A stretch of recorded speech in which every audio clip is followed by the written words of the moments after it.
Welcome to Decoding Retirement. Hi, I'm your host, Bob Powell, and today we're going to go behind the headlines with Mike Conrath. He's the Chief Retirement Strategist for JPMorgan Asset Management. Mike, welcome. Yeah, thanks, Bob. Great to be here. Pleasure to have you here. We had Sharon Carson on a little bit ago. Fantastic. So she was great. Good friends. Mike, I want to talk about Social Security. I want to go behind the headlines with that. Social Security's trust fund will be able to pay 100% of total scheduled benefits until 2033. And at that point, the reserves will become depleted and continuing program income will be sufficient to pay just 79% of total scheduled benefits. Before we talk about that, I want to play a clip for you. We went out and did some man-in-the-street interviews and talked to real people about the realities of retirement. I want you to take a look at this clip and react to it. All right, let's do it. I love that. I mean, as long as we still have Social Security, I You have think we that will? cabin in Pennsylvania. Well, they're always saying it's going to go, and it always seems to stick around, but we'll see. Do you think Social Security will be there for you when you retire? Don't know about that one. Yeah. Hoping, but probably not. All right. The way things are going. What should individuals do? Should they plan for this reduction? Or maybe some people plan for it and others not? So a few things. First of all, I mean, based on her age, she has a long time before she's going to retire. So things could look very different then.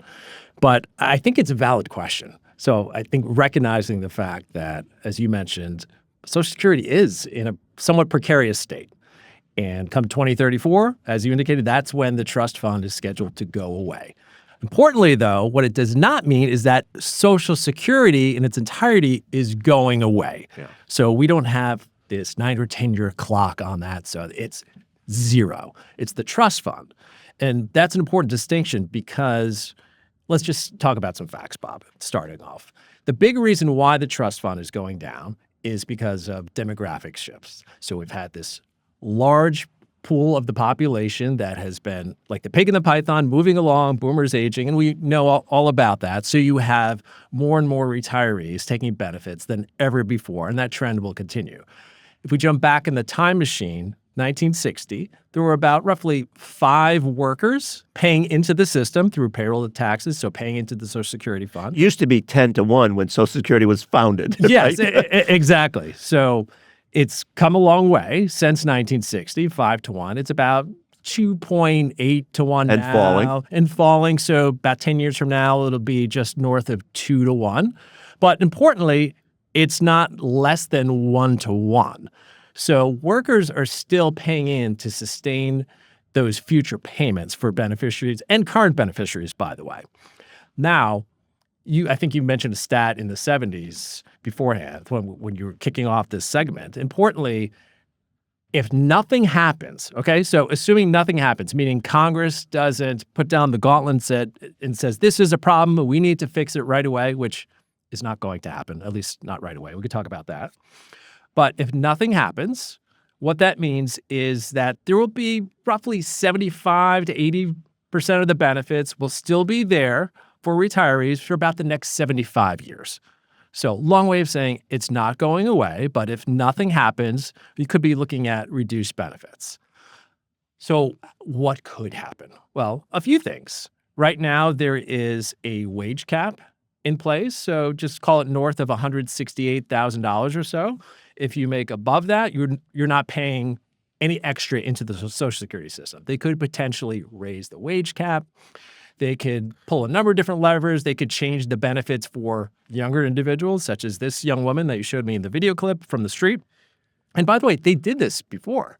Like back in the 80s. Right. The Greenspan Commission came out. Exactly. So it's about 1983. They came in and said, okay, we're going to leave all the benefits in place for the more mature, the older individuals who, by the way, vote in droves compared to those younger workers. Smart politicians. Yeah. Yeah, but for everyone else who may not be as likely to vote, that you're in your 20s, and those are the people that are coming through the system now at this point, 40 plus years later, we might alter it for the younger people. So I think for younger individuals or those who are making above average incomes or higher earners, there could be some changes, but I would not expect anything to happen until they absolutely have to do something, which is, call it a decade into the future from now. But importantly, it's not going away. It could look different, but there will still be something. Yeah. So I often I think about the Greenspan Commission, and as you said, the older folks.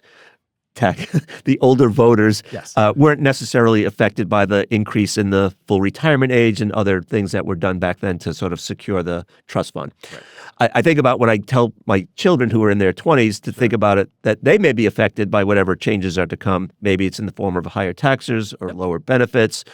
I doubt if it would be a full increase in the full retirement age, but perhaps, maybe, all those things. And I tell them that they should plan on a couple things. A best case, worst case, and a probable case. Yeah. And maybe the probable case is they get 80% of their scheduled benefits. The worst case is they get no benefits, and the best case is that they get 100% of their scheduled benefits. And at least that gives people a chance to say, well, I can plan for the probable case and expect the best, or plan for the worst and expect the best. Yeah, and I think that's a good life lesson in general for planning for anything, right. Best and worst, and what's actually likely to happen or not. Right. And we saw them move the goalpost on this in the past with moving the age, out to 67 right now for those born 1960 or later. So that could happen again. There's a number of levers that can be pulled, but it's important to just factor in those likelihoods. Yeah. And the last thing I say, too, is that for some people, Social Security represents, say, 85% of their pre-retirement income. Mm-hmm. And for others, it may represent only 15%, but on an average, it's 40%, at least according to the stats I've seen. That's right. So your mileage will vary. For sure. Right. All right. So I'm really fond of the JPMorgan Guide to Retirement. It's chock full of great information. And there's at least several pages dedicated to Social Security, one of which talks about the timing trade-offs. Tell us a little bit about the decision to claim benefits and how it will have an impact on everything, on survivors' benefits, on your benefits, on your COLA, et cetera. Yeah. So I think you're getting at the heart of the matter, which is why we have several pages in the guide, Bob, is because there are a lot of decisions you need to make and think about.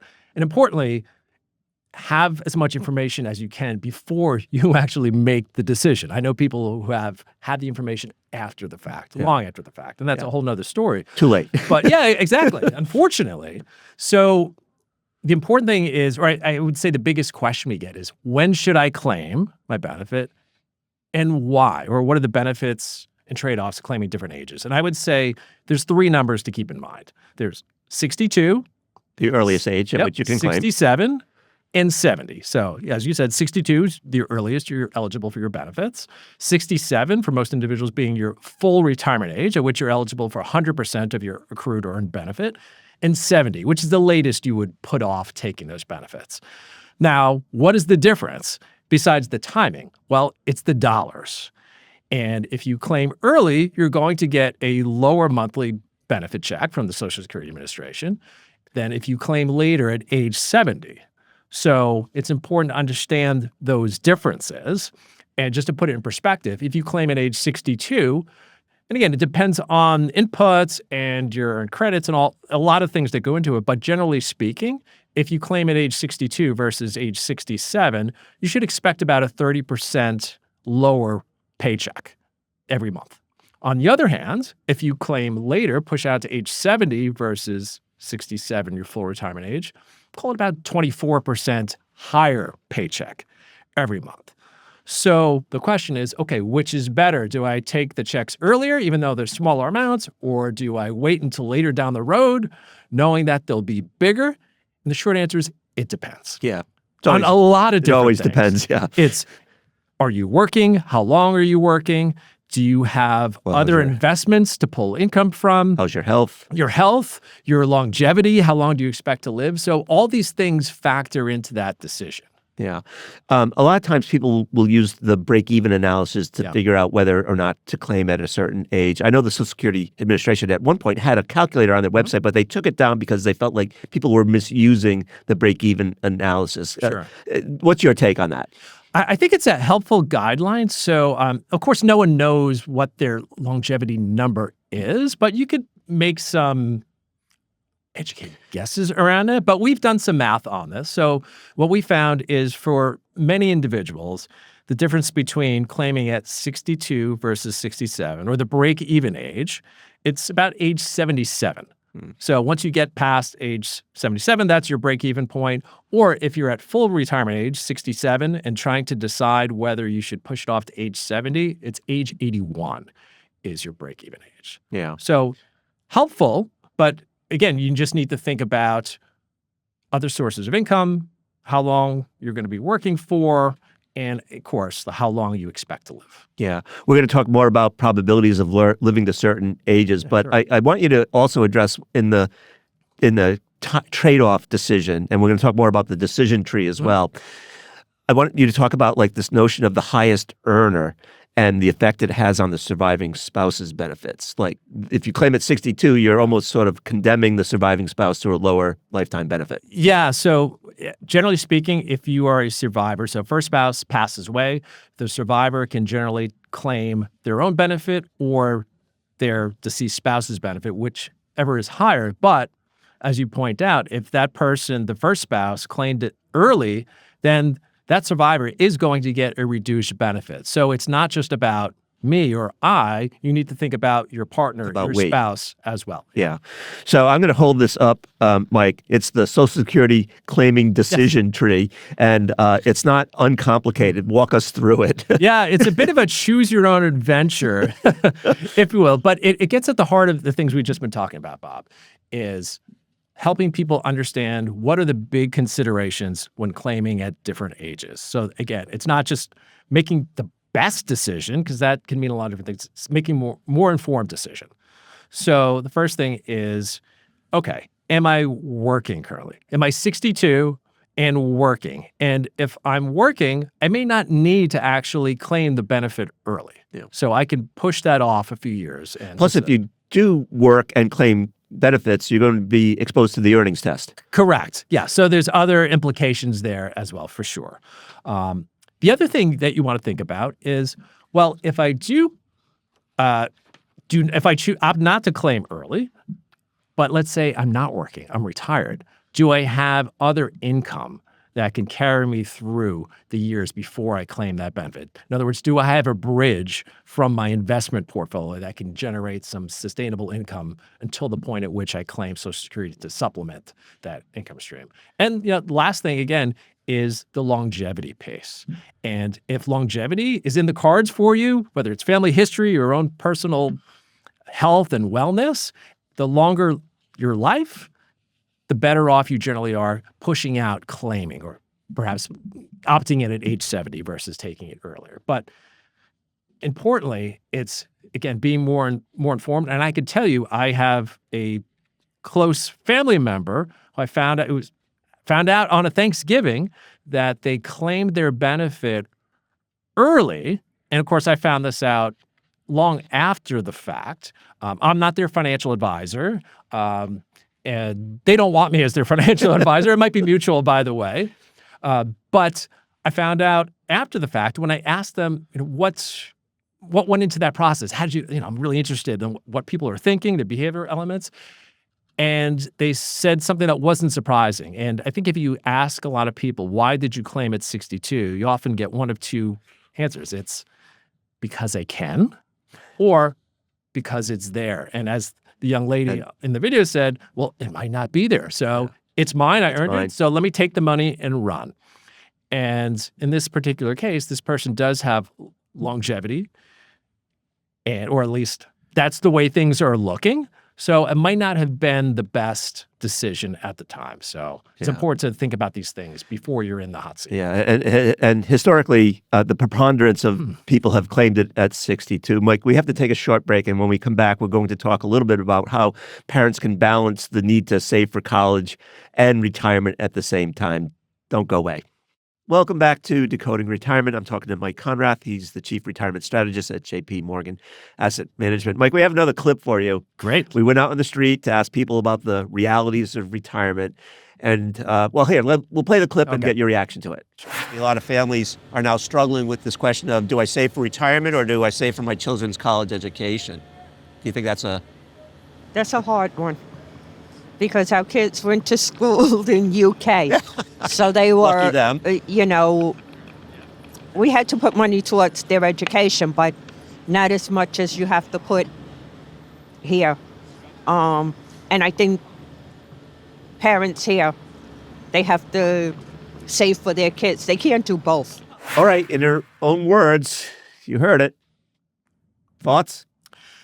Well, I think it's really challenging, to be honest. It's challenging to save for retirement and fund college because there are big numbers associated with both of those goals. And I think if you ask many people, those would probably be in their top 3 of big life and financial goals: funding retirement, living comfortably in retirement, and funding college for the next generation. So I could tell you personally, as a parent with 3 kids, 2 of which are in college right now, it is challenging just given the numbers when you have tuition inflation rates that have been 2 to 3 times the general inflation rate historically. It's a moving target, not to mention saving for retirement is a moving target as well for many of us. So I think the first thing is don't get overwhelmed. It's easy to throw your arms up in the air and say, I can't do both.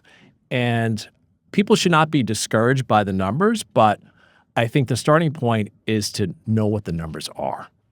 What I found is if you have a separate and discrete goal for each one of those and knowing what your number is. So what is my number? How much do I need to accumulate to comfortably fund my retirement? That number is X.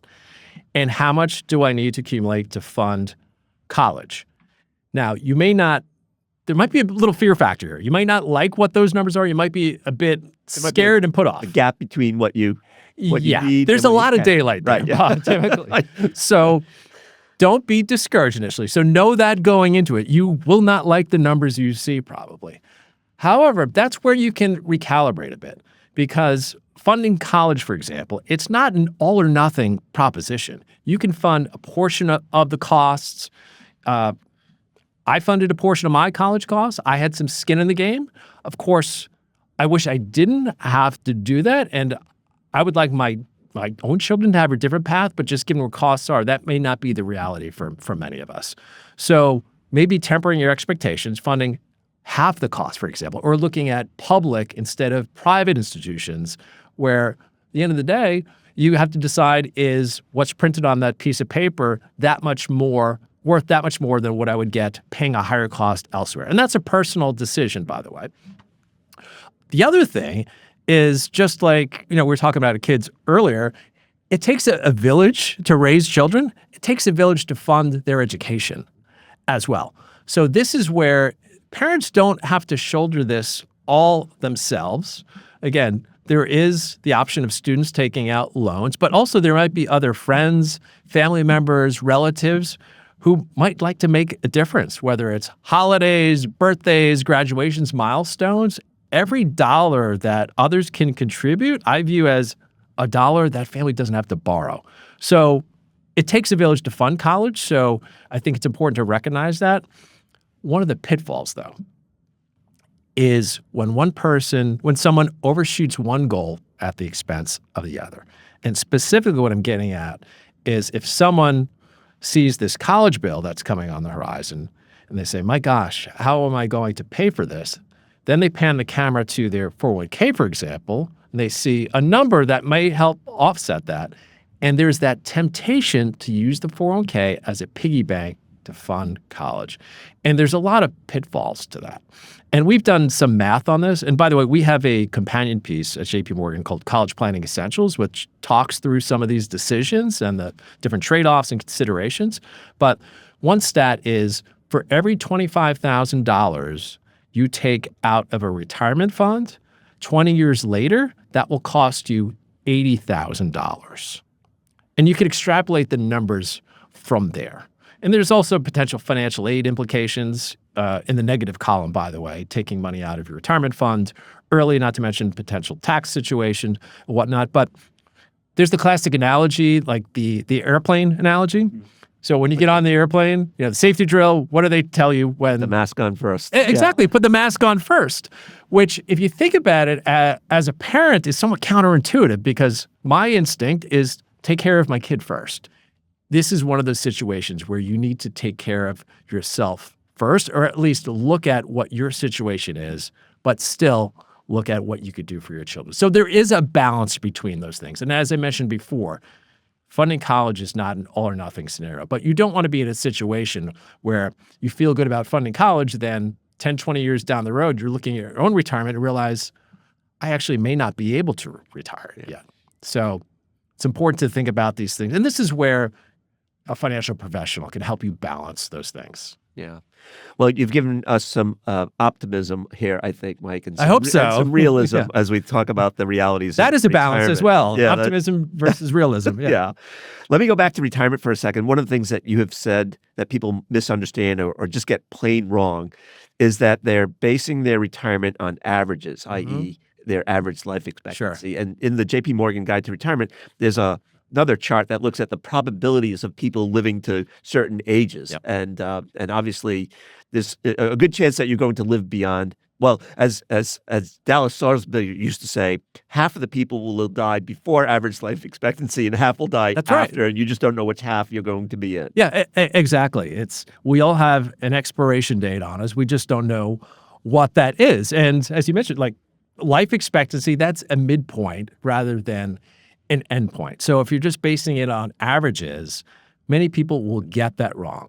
And then what? So instead of looking at averages, which I think that's just like a mathematical calculation, that's just like a helpful guidepost, I'd rather look at probabilities and looking at actual life expectancy. So for example, so I happen to be a member of a couple. And as a member of a couple, you want to look at if you're 65 years old, what is the likelihood of living to different ages? So for example, if I'm a member of a 65-year-old couple today, the likelihood of one member of that couple living to at least age 90 is 43%. So when I talk to financial planners, many of them are using age 95 as the planning horizon for their clients. And it's a bit of a head scratcher because you say, well, my average life expectancy is 80 or whatever the case may be. And now I have to plan for another 15 years. But I often say to people, if you told me your exact date of death, I could build you a bulletproof retirement income plan. So I might as well plan for the possibility of you living to 95 versus living to 80, because the worst case scenario is if I plan for 80, your desired standard of living, right? People often say it's not that you run out of money, right? It's you run out of lifestyle. Correct. Yeah, people don't spend off a cliff. They would make adjustments, but that's actually a great point. It's the longevity risk, but there's also lifestyle risk as well. So the other side to this is the behavioral element where, look, we've done a great job across the financial industry and the press of educating people about the importance of thinking about longevity risk. But I think there is a growing population of people that may have made all the right decisions along the way, but now they've amassed more money than they've ever had. Now they have to start spending it down. It's a hard thing to do. Yeah, it is. And they see that money being spent down every time they look at their accounts or their statements. So there's this behavioral, emotional element at play as well, where people may actually underspend as well. So back to this being a balancing act, it's a balance between maintaining the lifestyle you want and frankly that you've earned, while also making sure you have enough to carry you through and through retirement. Yeah. So Mike, I can't believe that our time together has come to an end, unfortunately. But I want to thank you for sharing your knowledge and wisdom with us. Hopefully you'll come back on another episode. We'll talk more about other elements in the Guide to Retirement and maybe some of the other research that you're doing. So that's it for this week's episode of Decoding Retirement. I hope we provided you with some actionable advice to help you plan for or live in retirement. And don't forget, for the latest news and expert analysis about retirement, check out yahoofinance.com.